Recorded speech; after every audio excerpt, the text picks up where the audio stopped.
Friday, February 6th,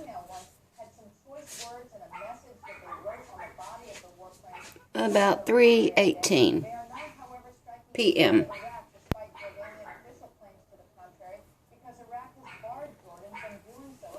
Daylight.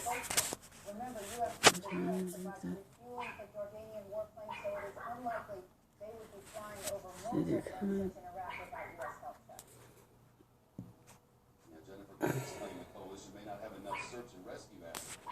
What's been the response to that? Well, I'm told by multiple U.S. military sources that there is no shortage of search and rescue assets, despite UAE complaints to the contrary.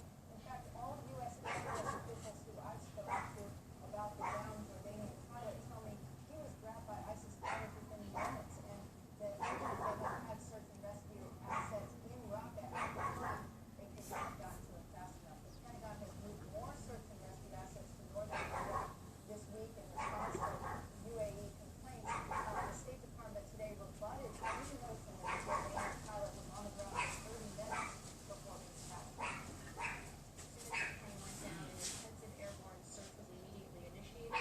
Personnel and recovery forces were moving towards the pilot's last known location.